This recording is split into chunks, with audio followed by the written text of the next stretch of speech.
বিসমিল্লাহির রহমানির রহিম। আসসালামু আলাইকুম রহমতুল্লাহি ওবরকাতুহু। রব্বি ইশরাহলি সাদরি ওয়া ইয়াসসিরলি আমরি ওয়াহলুল উকদাতাম মিন লিসানি ইয়াফকাহু কাওলি। নাহমাদুহু ওয়া নুসাল্লি আলা রাসূলিহিল করিম, আম্মা বা'দ। আগের ৭৫তম পর্বে আমরা বায়তুল মুকাদ্দিস থেকে রাসূল সাল্লাল্লাহু আলাইহি সাল্লামের মক্কায় ফিরে আসা, পথিমধ্যে কুরাইশদের ৩টি কাফেলার সাথে সাক্ষাৎ হওয়া, কাবার সামনে কাফেরদের বিদ্রূপের জবাব, চোখের সামনে অলৌকিকভাবে বায়তুল মুকাদ্দেস ভেসে ওঠা এবং হযরত আবু বকর রাদিয়াল্লাহু আনহুর আল সিদ্দিক উপাধি লাভের হৃদয়স্পর্শী ঘটনা আলোচনা করেছিলাম। আজ ৭৬তম পর্বে আমরা আলোচনা করব পবিত্র কোরআনের আলোকে আল ইসরা ওয়াল মিরাজের আয়াতসমূহ, দুটি অত্যন্ত গুরুত্বপূর্ণ ধর্মতাত্ত্বিক প্রশ্ন ও তার সমাধান। একই সাথে আমরা মিরাজের সুগভীর ধর্মতাত্ত্বিক ও ফিকি তাৎপর্য নিয়ে বিস্তারিত আলোচনা করব ইনশাআল্লাহ। প্রিয় দর্শক, আমাদের ১২ পর্বের এই বিশেষ সিরিজের এটি হচ্ছে ১১তম পর্ব। যেমনটা আমরা ইতিপূর্বেও আলোচনা করেছি যে মহান আল্লাহ সুবহানাহু ওয়া তাআলা পবিত্র কোরআনের দুটি পৃথক সূরায় এই মহাজাগতিক অলৌকিক সফরের কথা উল্লেখ করেছেন। একটি হল সূরা আল ইসরা আর অন্যটি হল সূরা আন-নজম। এখানে লক্ষণীয় যে সূরা আল ইসরা শুরু হয়েছে সফরের প্রথম অংশ অর্থাৎ ইসরা সংক্রান্ত একটি মাত্র অলৌকিক আয়াত দিয়ে, কিন্তু এরপর সূরার সিংহভাগ অংশ জুড়েই আল্লাহ তাআলা বনী ইসরাইল বা ইহুদিদের ইতিহাস, তাদের বারবার সীমালঙ্ঘন করা, বায়তুল মুকাদ্দেসের পবিত্রতা এবং আখিরাতের শেষ জামানায় বায়তুল মুকাদ্দেসকে কেন্দ্র করে যা ঘটতে যাচ্ছে সে সম্পর্কে আলোচনা করেছেন। অন্যদিকে সূরা আন-নাজমে আল্লাহ তাআলা অত্যন্ত নিখুঁতভাবে ঊর্ধ্বাকাশের সফর অর্থাৎ মেরাজের অবিস্মরণীয় দৃশ্যাবলী ও তত্ত্ব তুলে ধরেছেন। এখন আমরা মেরাজ কেন্দ্রিক দুটি অত্যন্ত গুরুত্বপূর্ণ ধর্মতাত্ত্বিক প্রশ্ন নিয়ে আলোচনা করব। প্রথম প্রশ্নটি হচ্ছে, মেরাজের রাতে রাসূল সাল্লাল্লাহু আলাইহি সাল্লাম কি সরাসরি আল্লাহ সুবহানাহু ওয়া তাআলাকে দেখেছিলেন? দ্বিতীয় প্রশ্নটি হচ্ছে, এই সফরটি কি স্বপ্ন ছিল না বাস্তব ছিল? প্রথম প্রশ্নের উত্তর নিয়ে প্রাথমিক যুগের আলেম ও মুহাদ্দিসগণের মাঝে দুটি দৃষ্টিভঙ্গি পাওয়া যায়।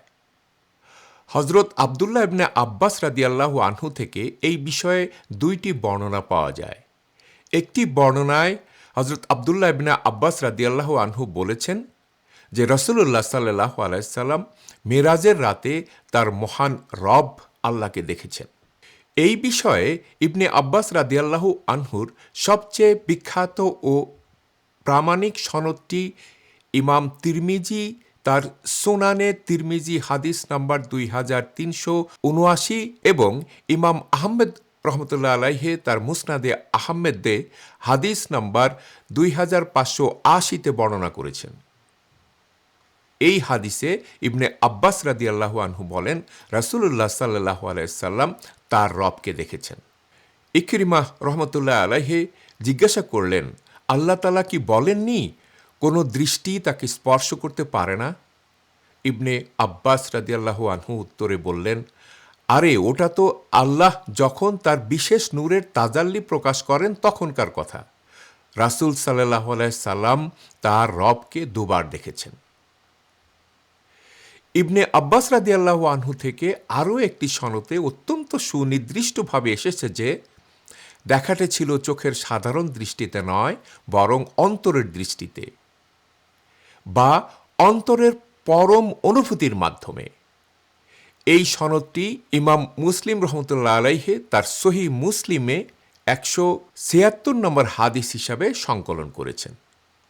এই হাদিসে ইবনে আব্বাস রাদিয়াল্লাহু আনহু বলেন, তিনি অর্থাৎ রাসূলুল্লাহ সাল্লাল্লাহু আলাইহি ওয়াসাল্লাম আল্লাহ তাআলাকে তার অন্তর দিয়ে দেখেছেন। জুমহুর স্কলারদের সিদ্ধান্ত মোতাবেক মেরাজের রাতে চর্মচক্ষে ভৌগোলিক বা শারীরিক কোনো মাধ্যমে দেখার বিষয়টি প্রমাণিত নয়।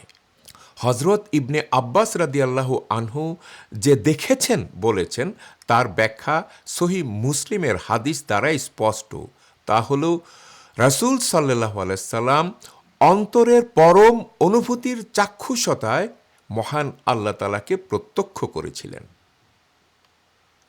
অন্যদিকে উম্মুল মুমিনিন হযরত আয়েশা রাদিয়াল্লাহু আনহু থেকে সহিহ বুখারীতে অত্যন্ত শক্ত ও স্পষ্ট বক্তব্যে বর্ণিত হয়েছে, তিনি বলেন, যে ব্যক্তি দাবি করে যে রাসূল সাল্লাল্লাহু আলাইহি সাল্লাম তার স্বচক্ষে তার রবকে দেখেছেন, সে আল্লাহর বিরুদ্ধে এক মহা সত্য বিচ্যুতি বা বিরাট মিথ্যা রটনা করছে। কারণ স্বয়ং আল্লাহ তাআলা পবিত্র কোরআনের সূরা আল আনআমের 103 নম্বর আয়াতে স্পষ্ট ঘোষণা করেছেন, কোনো সৃষ্টি বা মানুষের দৃষ্টিশক্তি তাকে আয়ত্ত করতে পারে না, অথচ তিনি সকল দৃষ্টিশক্তিকে পরিবেষ্টন করে আছেন এবং তিনি পরম সূক্ষ্মদর্শী, সামক্য পরিজ্ঞাত।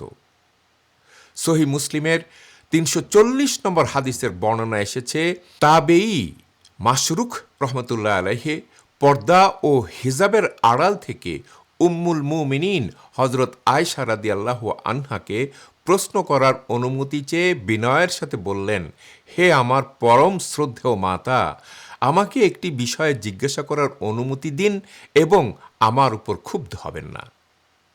মহান আল্লাহ কি পবিত্র কোরআনে বলেননি যে তিনি তো তাকে স্পষ্ট দিগন্তে দেখেছেন এবং আর অবশ্যই তিনি তাকে আরেকবার দেখেছিলেন এবং ফলে তাদের মধ্যে 2 ধনুকের ব্যবধান রইল বা তারও কম? তাবেঈ মাশরুক রহমতুল্লাহ আলাইহির প্রথম আয়াতটি ছিল সূরা তাকবীরের 23 নম্বর আয়াত, দ্বিতীয় আয়াতটি ছিল সূরা নাজমের 13 নম্বর আয়াত এবং তৃতীয় আয়াতটি ছিল সূরা নাজমের 9 নম্বর আয়াত। মাশরুক রহমতুল্লাহ আলাইহির এই প্রশ্ন শুনে হযরত আয়েশা রাদিয়াল্লাহু আনহা চমকে উঠলেন এবং আবেগময় কণ্ঠে বললেন, সুবহানাল্লাহ, তুমি যা বললে তা শুনে আমার গায়ের পশম খাড়া হয়ে গেছে। আমি সর্বপ্রথম ব্যক্তি যে স্বয়ং রাসূলুল্লাহ সাল্লাল্লাহু আলাইহি সাল্লামকে এই আয়াতগুলোর গভীর ব্যাখ্যা সম্পর্কে সরাসরি জিজ্ঞাসা করেছিলাম। রাসূল সাল্লাল্লাহু আলাইহি সাল্লাম আমাকে স্পষ্ট জানিয়েছেন যে এই সমস্ত আয়াতে যাকে দেখার কথা বলা হয়েছে তিনি মহান আল্লাহ তাআলা নন, বরং তিনি হলেন প্রধান ফেরেশতা জিব্রাইল আলাইহিস সালাম। এরপর হযরত আয়েশা রাদিয়াল্লাহু আনহা কোরআনের অকাঠ্য দলিল উপস্থাপন করে বলেন, তুমি কি কোরআনে পাঠ করনি যেখানে আল্লাহ বলেছেন দৃষ্টিসমূহ তাকে আয়ত্ত করতে পারে না, কিন্তু তিনি সকল দৃষ্টিকে আয়ত্ত করেন? এবং তুমি কি কোরআনে এই আয়াতটি পাঠ করনি যেখানে আল্লাহ তাআলা ইরশাদ করেছেন, কোনো মানুষেরই এমন মর্যাদা বা ক্ষমতা নাই যে আল্লাহ তার সাথে সরাসরি কথা বলবেন, ওহীর মাধ্যমে ছাড়া কিংবা পর্দার আড়াল ছাড়া অথবা কোনো ফেরেশতা বা দূত প্রেরণ ছাড়া, যে দূত আল্লাহর অনুমতিক্রমে ওহী পৌঁছে দেয় যা তিনি চান। এখানে প্রথম আয়াতটি হচ্ছে সূরা আল আনআমের 103 নম্বর আয়াত এবং দ্বিতীয় আয়াতটি হচ্ছে সূরা আশ-শূরার 51 নম্বর আয়াত। সুবহানাল্লাহ, মাশরুক রহমতুল্লাহ আলাইহি হয়তো ভেবেছিলেন তিনি কোরআনের কিছু আয়াত উল্লেখ করে চমৎকার যুক্তি দাঁড় করিয়েছেন, কিন্তু হযরত আয়েশা রাদিয়াল্লাহু আনহা স্বয়ং রাসূল সাল্লাল্লাহু আলাইহি সাল্লামের কাছ থেকে শেখা কোরআনের অন্তর্নিহিত ও সঠিক তাফসীর তুলে ধরে বিষয়টি সম্পূর্ণ পরিষ্কার করে দিলেন। এখানে একটি গুরুত্বপূর্ণ ঐতিহাসিক বিষয় নজর দেওয়া প্রয়োজন। উম্মুল মুমিনিন হযরত আয়েশা রাদিয়াল্লাহু আনহা কখনোই পরপুরুষের সামনে সরাসরি এসে উপস্থিত হতেন না। তিনি সর্বদা নেকাব ও হেজাবের আড়ালে অবস্থান করেই তার জ্ঞান বিতরণ করতেন।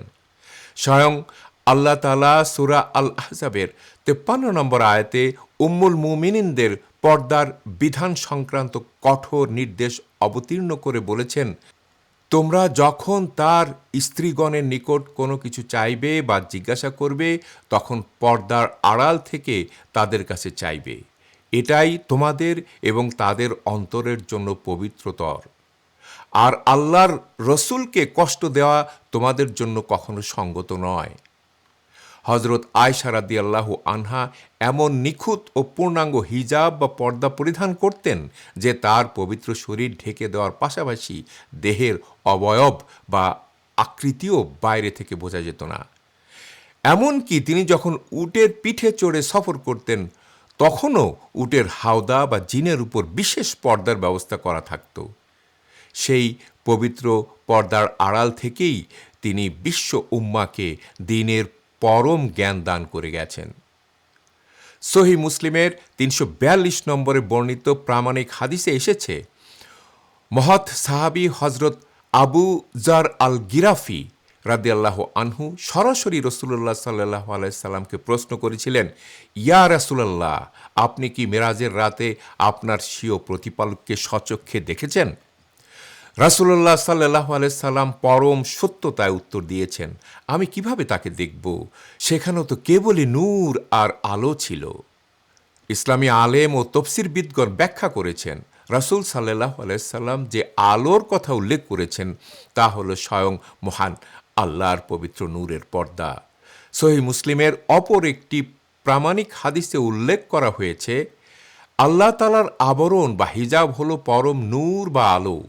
আল্লাহ সুবহানাহু ওয়া তাআলা যদি তার এই নূরের পর্দা সরিয়ে দিতেন, তবে তার সত্তা থেকে নির্গত নূরের তীব্র বিচ্ছুরণ চোখের দৃষ্টিসীমার মধ্যে থাকা সমগ্র সৃষ্টিকে তাৎক্ষণিকভাবে জ্বালিয়ে ভস্ম করে দিত।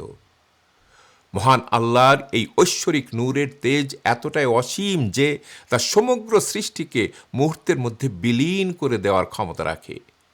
ঠিক এমনটাই ঘটেছিল হজরত মূসা আলাইহিস সালামের জীবনে, যখন তুর পর্বতে মহান আল্লাহর নূরের এক পরম সূক্ষ্ম বিচ্ছুরণ 1 সেকেন্ডের অতি ক্ষুদ্র ভগ্নাংশের জন্য প্রকাশ পেয়েছিল। পবিত্র কোরআনের সূরা আল আরাফের 143 নম্বর আয়াতে আল্লাহ তাআলা সেই অভাবনীয় দৃশ্য বর্ণনা করে বলেছেন, মূসা যখন আমার নির্ধারিত সময়ে আসলো এবং তার প্রতিপালক তার সাথে কথা বললেন, তখন সে বলল, হে আমার প্রতিপালক, আমাকে দর্শন দিন, আমি আপনাকে স্বচক্ষে দেখব। আল্লাহ বললেন, তুমি আমাকে কখনোই এই পার্থিব জগতে দেখতে পাবে না, বরং তুমি পাহাড়ের দিকে তাকাও, তা যদি নিজ স্থানে স্থির থাকতে পারে তবেই তুমি আমাকে দেখতে পাবে। অতঃপর তার প্রতিপালক যখন পাহাড়ে স্বীয় নূরের জ্যোতি বিচ্ছুরিত করলেন, তখন তা পাহাড়কে চূর্ণ বিচূর্ণ করে ধুলায় মিশিয়ে দিল এবং মূসা সংজ্ঞাহীন হয়ে মাটিতে লুটিয়ে পড়ল। যখন তার চেতনা ফিরে এলো, তখন সে বলল, পবিত্র আপনার সত্তা, আমি অনুশোচনা ভরে আপনার দরবারে ফিরে এলাম এবং আমি সর্বপ্রথম ঈমান আনছি। বাস্তবতা হলো, এই নশ্বর পৃথিবীতে কোনো সৃষ্টিকেই সেই চোখের দৃষ্টি বা শারীরিক ক্ষমতা দেওয়া হয়নি যে মহান আল্লাহর সরাসরি দর্শন ও সৌন্দর্য সহ্য করতে পারবে। সৃষ্টি জগৎকে তার মহিমাময় তেজ থেকে রক্ষা করতেই আল্লাহ তাআলা নূরের পর্দা গ্রহণ করেছেন। এই দুনিয়ায় আমাদের রূপক পর্দা হলো অন্ধকার বা স্থূল আবরণের, অন্যদিকে মহান আল্লাহর হিজাব হলো অতীব উজ্জ্বল আলোর পর্দা। এখানে প্রশ্ন জাগতে পারে, আখেরাতে বা পরকালে মুমিনগণ কিভাবে পরম প্রতিপালক আল্লাহ তাআলাকে স্বচক্ষে দেখতে পাবেন? এর সমাধান হলো, পরকালে বা জান্নাতে মুমিনদের অস্তিত্ব বর্তমানের এই নশ্বর বা দুর্বল পার্থিব শরীরের মতো থাকবে না। কিয়ামতের দিন আল্লাহ তাআলা জান্নাতবাসীদের এক সম্পূর্ণ নিখুঁত অপার্থিব ও পুনরুত্থিত শারীরিক ক্ষমতা দান করবেন। সেই বিশেষ অস্তিত্বেই মুমিনগণ পরম সৌভাগ্য লাভ করে মহান আল্লাহ সুবহানাহু ওয়া তাআলাকে প্রত্যক্ষ করবেন। কিন্তু এই পার্থিব জগতে কোনো মানুষ আল্লাহকে দেখেনি, আর দেখার ক্ষমতাও কারো নেই। সুতরাং হজরত ইবনে আব্বাস রাদিয়াল্লাহু আনহুর যে উক্তিটি শুরুতে উল্লেখ করা হয়েছিল, সে সম্পর্কে আলেমগণ চমৎকার ব্যাখ্যা দিয়েছেন। কেউ কেউ বলেছেন, ইবনে আব্বাস রাদিয়াল্লাহু আনহুর বক্তব্যটি সাধারণ ধারণাগত বিচ্যুতি হতে পারে। আবার অধিকাংশ তফসিরবিদগণ বলেছেন, ইবনে আব্বাস রাদিয়াল্লাহু আনহু মূলত চর্মচক্ষু দিয়ে দেখার কথা বোঝাননি, বরং তিনি রাসূল সাল্লাল্লাহু আলাইহি সাল্লামের অন্তর্চক্ষু বা আত্মিক শুভ অনুভূতির মাধ্যমে আল্লাহকে উপলব্ধি করার কথা বুঝিয়েছেন। আর যদি ইবনে আব্বাসের অন্তর্চক্ষু দিয়ে দেখার অভিমতটি গ্রহণ করা হয়, তবে তা উম্মুল মুমিনিন হযরত আয়েশা রাদিয়াল্লাহু আনহার বক্তব্যের সাথে মোটেও সাংঘর্ষিক নয়। এরপর দ্বিতীয় প্রশ্নটি হচ্ছে, এই ভ্রমণটি কি সশরীরই হয়েছিল নাকি কেবল একটি স্বপ্ন ছিল? ইসলামের প্রথম যুগের কিছু বিচ্ছিন্ন আলেম এবং সাম্প্রতিক কালের কিছু সংশয়বাদী ও আধুনিকতাবাদী মানুষ এই প্রশ্নটি তুলে থাকেন। তারা সহি বুখারীর ৭৫১৭ নম্বর হাদিস এবং সহি মুসলিমের ১০৬২ নম্বর হাদিসে তাবেঈ শারিক ইবনে আবদুল্লাহ বর্ণিত একটি হাদিসের একটি বাক্যাংশের উপর ভিত্তি করে এই সংশয় তোলে। হাদিসের বিতর্কিত অংশে আনাস রাদিয়াল্লাহু আনহু থেকে শারিক ইবনে আবদুল্লাহ রহমতুল্লাহ আলাইহি কর্তৃক বর্ণিত দীর্ঘ মিরাজের হাদিসের একদম শেষ ভাগে রাসূল সাল্লাল্লাহু আলাইহি সাল্লাম বলেছিলেন, এবং তিনি জেগে উঠলেন যখন তিনি মসজিদ আল হারামে অবস্থান করছিলেন। ইসলাম বিরোধী বা সংশয়বাদীরা পুরো মিরাজকে শুধুমাত্র একটি স্বপ্ন হিসাবে প্রমাণ করার জন্য শারিক রহমতুল্লাহ আলাইহের এই একক জেগে উঠলাম বাক্যাংশটি ব্যবহার করে থাকে। ইমাম মুসলিম রহমতুল্লাহ আলাইহে তার সহি গ্রন্থে এই হাদিসটি সংকলন করার পর নিজেই স্পষ্টভাবে মন্তব্য করেছেন, শারিক ইবনে আবদুল্লাহ এই হাদিসে কিছু বিষয় সামনে পিছনে করেছেন এবং কিছু বিষয় বাড়িয়েছেন ও কমিয়েছেন। হাফেজ ইবনে হাজার আসকালানি রহমতুল্লাহ আলাইহে তার ফাতহুল বারি গ্রন্থে এবং ইমাম নব্বী রহমতুল্লাহ আলাইহে তার সারেহে সহি মুসলিম গ্রন্থে ব্যাখ্যা করেছেন যে কাতাদাহ রহমতুল্লাহ আলাইহে, থাবিত আল বোনানি রহমতুল্লাহ আলাইহে এবং জুহুরি রহমতুল্লাহ আলাইহের মতো অন্যান্য বিখ্যাত হাফেজে হাদিসগণ আনাস রাদিয়াল্লাহু আনহু থেকে মেরাজের যে সকল সহি সনদ বর্ণনা করেছেন সেখানে জেগে উঠলাম শব্দটির কোনো অস্তিত্ব নেই। মেরাজের প্রারম্ভিক সূচনাটি ছিল স্বপ্নের মতো বা তন্দ্রাচ্ছন্ন অবস্থায়, কিন্তু ইসরা ও মেরাজের মূল সফরটি অর্থাৎ মক্কা থেকে জেরুজালেম এবং সেখান থেকে ঊর্ধ্বাকাশ সশরীরে ও জাগ্রত অবস্থায় সংগঠিত হয়েছিল। সুতরাং শারিক রাদিয়াল্লাহু আনহুর বর্ণনায় জেগে উঠলাম শব্দটি ছিল মূল ঘটনা শেষ হওয়ার পর তন্দ্রাভাব কেটে স্বাভাবিক অবস্থায় ফিরে আসার রূপক প্রকাশ অথবা তার স্মৃতির ভুল ভ্রান্তি। হাদিস বিশারদগণের সর্বসম্মত সিদ্ধান্ত অনুযায়ী বর্ণনাকারী শারিকের শব্দগত বিচ্যুতির কারণে এই একটি বাক্য দিয়ে পুরো মেরাজকে স্বপ্ন বলা মুহাদ্দিসদের উসুল ও সনদের মূল নীতির সম্পূর্ণ পরিপন্থী। সংক্ষেপে বলা যায়, জুমহুর তথা মুসলিম উম্মার সর্বসম্মত সিদ্ধান্ত হল আল ইসরা ওয়াল মিরাজ কোনো ঘুমন্ত অবস্থায় স্বপ্ন ছিল না, বরং তা সশরীরে পূর্ণ সজ্ঞান ও জাগ্রত অবস্থায় সংগঠিত একটি পরম অলৌকিক ভ্রমণ ছিল। এটি অত্যন্ত সহজ ও প্রজ্ঞাপন্য যুক্তির মাধ্যমেও প্রমাণ করা যায়। প্রথমত, ঘটনাটি যদি নিছক কোনো স্বপ্নই হতো তবে ঘুম থেকে জেগে উঠে পরদিন সকালে কাফের কুরাইশদের সামনে তা প্রকাশ করতে রাসূল সাল্লাল্লাহু আলাইহি সাল্লাম এত দুশ্চিন্তা ও উদ্বিগ্ন বোধ করতেন না। দ্বিতীয়ত, স্বপ্নে কেউ এক রাতের মধ্যে পৃথিবীর এক প্রান্ত থেকে অন্য প্রান্তে এমনকি চাঁদ ও মহাশূন্যে ঘুরে আসার স্বপ্নও দেখতে পারে। এতে অলৌকিকতার বা চ্যালেঞ্জের কি আছে? যদি এটি স্বপ্ন হতো তবে কাফেররা এত হইচই করত না। আর সত্যবাদী সাহাবী হযরত আবু বকর রাদিয়াল্লাহু আনহুর অটল ঈমানের পরীক্ষারই বা কি বিশেষত্ব থাকত? তৃতীয়ত, ফেরার পথে রাসূল সাল্লাল্লাহু আলাইহি সাল্লাম কুরাইশদের বাণিজ্য কাফেলা থেকে পানি পান করেছিলেন এবং তাদের হারিয়ে যাওয়া উটের খবর দিয়েছিলেন। কোনো স্বপ্নাদিষ্ঠ ব্যক্তি জাগ্রত জগতের বস্তুগত পানি পান করতে বা বাস্তব কাফেলার খবর দিতে পারে না।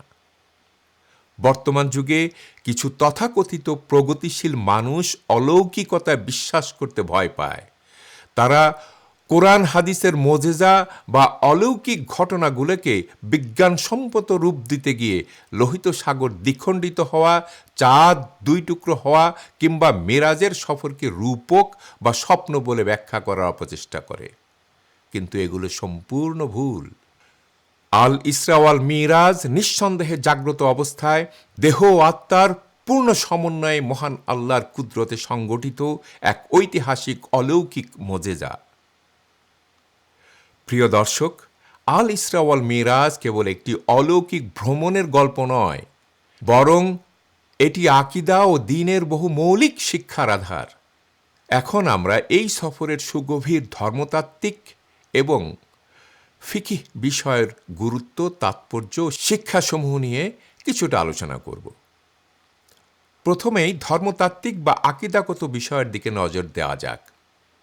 প্রথম বিষয়, স্থান ও দিক সংক্রান্ত সঠিক আকীদা। আমাদের সমাজে কখনো কখনো একটি ধারণার কথা শোনা যায় যে মেরাজের রাতে রাসূলুল্লাহ সাল্লাল্লাহু আলাইহি সাল্লাম ঊর্ধ্বাকাশে গিয়ে শারীরিক কোনো স্থানে বা আরশে মহান আল্লাহর পাশে উপবিষ্ট হয়েছিলেন। তবে জুমহুর বা মূলধারার বেশিরভাগ বিশিষ্ট ইসলামিক স্কলার ও আহলে সুন্নাত ওয়াল জামাতের আলেমগণ এই বিষয়ে অত্যন্ত স্পষ্ট ও সুসংহত ব্যাখ্যা প্রদান করেছেন। বিশ্বখ্যাত আলেমগণের অভিমত হল, মহান আল্লাহ তাআলা সৃষ্টি জগতের স্থান, কাল, দিক কিংবা কোনো শারীরিক অবস্থান বা বসার পজিশনের সীমাবদ্ধতা থেকে সম্পূর্ণ পবিত্র ও ঊর্ধ্বে। রাসূলুল্লাহ সাল্লাল্লাহু আলাইহি সাল্লাম ঊর্ধ্বাকাশে পরম নৈকট্য লাভ করেছেন। এর অর্থ এই নয় যে আল্লাহ তাআলা কেবল একটি নির্দিষ্ট স্থানে সীমাবদ্ধ। স্থান বা দূরত্বের সমস্ত ভৌগোলিক সীমানার ঊর্ধ্বে মহান আল্লাহ তাআলার কুদরত ও অস্তিত্ব। দ্বিতীয় বিষয়, জান্নাত ও জাহান্নামের বর্তমান বাস্তব অস্তিত্ব। কোরআন ও সুন্নাহর গবেষণায় বিশ্ববিখ্যাত মূলধারার স্কলারগণ একমত যে জান্নাত ও জাহান্নাম রূপক কোনো ধারণা নয় এবং এগুলো ইতিমধ্যে সৃষ্ট এবং বর্তমানে বাস্তব অস্তিত্বশীল অবস্থায় রয়েছে। স্কলারগণ ইসরা ও মিরাজের এই অলৌকিক ঘটনাকে এর অন্যতম প্রধান ভিত্তি হিসাবে তুলে ধরেন, কারণ এই সফরে রাসূলুল্লাহ সাল্লাল্লাহু আলাইহি সাল্লাম স্বচক্ষে জান্নাতের অপরূপ নিয়ামত এবং জাহান্নামের কঠিন শাস্তি প্রত্যক্ষ করেছেন। জুমহুর আলেমগণের মতে যা এখনও সৃষ্টিই হয়নি তা প্রত্যক্ষ করা সম্ভব নয়। অতএব মহানবী সাল্লাল্লাহু আলাইহি সাল্লামের এই সরাসরি প্রত্যক্ষকরণই প্রমাণ করে যে জান্নাত ও জাহান্নাম বর্তমানে আল্লাহর কুদরতে নির্মিত ও অস্তিত্বশীল অবস্থায় রয়েছে। তৃতীয় বিষয়, ফিতরাত বা মানবের বিশুদ্ধ স্বভাবের প্রতিকায়ন। ইসরা ও মেরাজের ঘটনায় সিরাত বিশেষজ্ঞ ও তফসির কারক স্কলারগণ অত্যন্ত তাৎপর্যপূর্ণ একটি রূপক ও বাস্তবিক শিক্ষার প্রতি দৃষ্টি আকর্ষণ করে থাকেন। হাদিসে বর্ণিত হয়েছে, সফরকালে হযরত জিবরাইল আলাইহিস সালাম রাসূল সাল্লাল্লাহু আলাইহি সাল্লামের সামনে দুটি পাত্র উপস্থাপন করেছিলেন। একটি পাত্রে ছিল শরাব বা মদ, অন্যটিতে ছিল খাঁটি দুধ। এরপর বলেছিলেন, একটি বেছে নিন। রাসূলুল্লাহ সাল্লাল্লাহু আলাইহি সাল্লাম মুহূর্তের মধ্যেই স্বতঃস্ফূর্তভাবে দুধের পাত্রটি গ্রহণ করেন। তখন জিবরাইল আলাইহিস সালাম বলেছিলেন, সমস্ত প্রশংসা মহান আল্লাহর, যিনি আপনাকে ফিতরাত বা স্বাভাবিক বিশুদ্ধ স্বভাবের দিকে হেদায়েত করেছেন। এবং তিনি মন্তব্য করেছিলেন যে এই নির্বাচনটি ছিল উম্মতের সরল ও সঠিক পথের প্রতীক। জুমহুর স্কলারগণের ব্যাখ্যা অনুযায়ী দুধ হল পরম পবিত্র, পুষ্টিকর এবং প্রাকৃতিক পানীয়, যা মানুষের মূল ও স্বভাবজাত স্বাস্থ্যের প্রতীক। ঠিক তেমনি ইসলাম কোনো কৃত্রিম বা জটিল ব্যবস্থা নয়, বরং এটি মানুষের বিবেক ও বিশুদ্ধ মানসিকতার সাথে শতভাগ মানানসই এক স্বভাবজাত জীবন বিধান। এখন আমরা আল ইসরা ওয়াল মিরাজের সময় প্রতিফলিত ফিকহ বিধান ও সামাজিক আচরণগত তাৎপর্য নিয়ে কথা বলবো। সিরাত বিশেষজ্ঞ ও ফিকহিগণ গুরুত্বের সাথে উল্লেখ করেন যে আল ইসরা ওয়াল মিরাজ কেবল আকাশ ভ্রমণ ও অলৌকিকতার মধ্যেই সীমাবদ্ধ নয়, বরং এই সফর আমাদের প্রাত্যহিক জীবনযাপন, সামাজিক মেলামেশা ও পারস্পরিক শিষ্টাচারের অসামান্য বাস্তব শিক্ষা দান করে। আলেমগণের বিশ্লেষণ অনুযায়ী ইসলামী শরিয়তের বহু সামাজিক আদব ও শিষ্টাচারের মূল ভিত্তি এই মহাসফরের বিভিন্ন ঘটনা প্রবাহের সাথেই গভীরভাবে যুক্ত। প্রথম বিষয় হল অন্যের সীমানায় প্রবেশের পূর্বানুমতি। বিশ্ববিখ্যাত ইসলামী গবেষক ও ফিকহিগণ মেরাজের এই ঘটনা থেকে সামাজিক শিষ্টাচারের একটি মৌলিক নীতি তুলে ধরেন।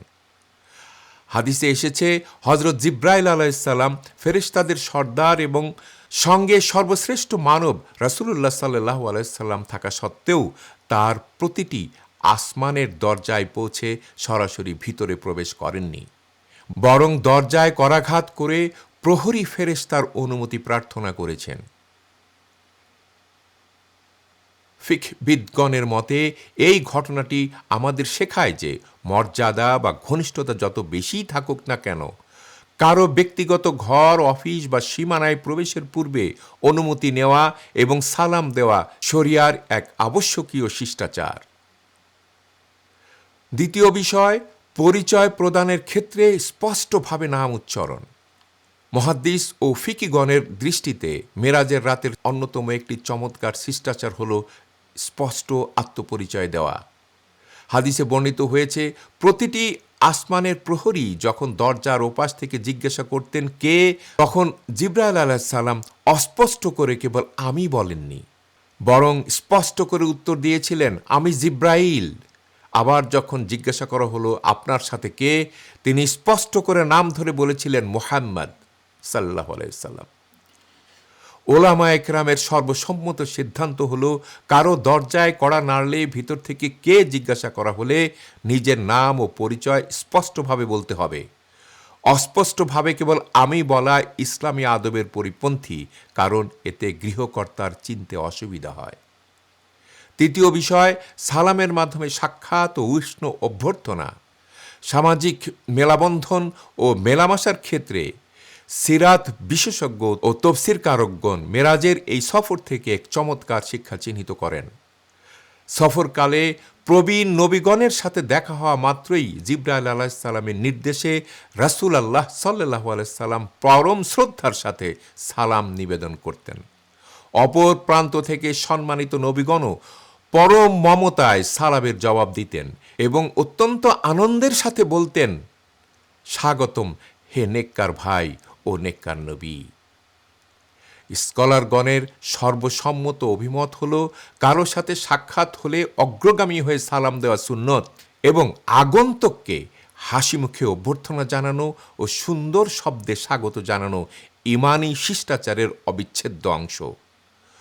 চতুর্থ বিষয়, স্বপ্রণোদিত কল্যাণকামিতা ও সুন্দর উপদেশ প্রদান। বিশ্বখ্যাত ইসলামী গবেষক ও তফসিরকারকগণ মেরাজের এই অংশ থেকে মুমিনদের পারস্পরিক দায়িত্ববোধের এক অনন্য শিক্ষা তুলে ধরেন।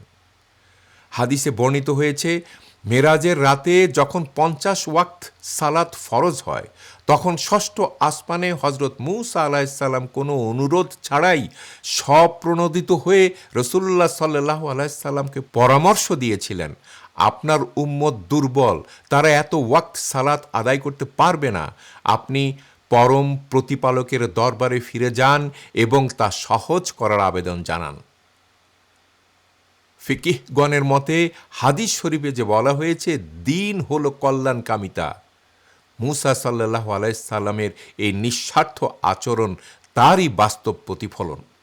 কোনো ভাই বা উম্মতের জন্য কল্যাণকর কিছু করার সুযোগ থাকলে তিনি নিজে থেকে না চাইলেও প্রজ্ঞা ও পরম আন্তরিকতার সাথে সঠিক পরামর্শ দেওয়া দ্বীনেরই একটা সুন্দর অংশ।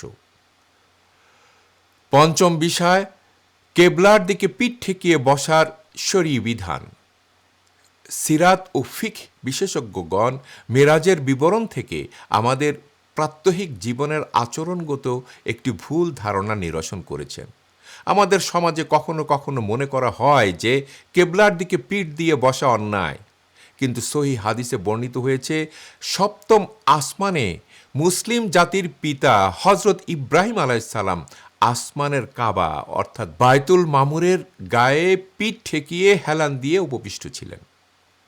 জুমহুর আলেমগণের সর্বসম্মত অভিমত হল, কেবলার প্রতি অবজ্ঞা বা অসম্মান প্রদর্শন করা নিষিদ্ধ হলেও সাধারণ প্রয়োজনে কেবলা বা কাবা শরীফের দিকে পিঠ দিয়ে বসায় কোনো গুনাহ বা নিষেধাজ্ঞা নেই। হজরত ইব্রাহিম আলাইহিস সালামের এই অবস্থানই এর সবচেয়ে বড় প্রামাণিক দলিল। ষষ্ঠ বিষয় হল রাতের বেলায় সফরের সুন্নত ও সহজতা।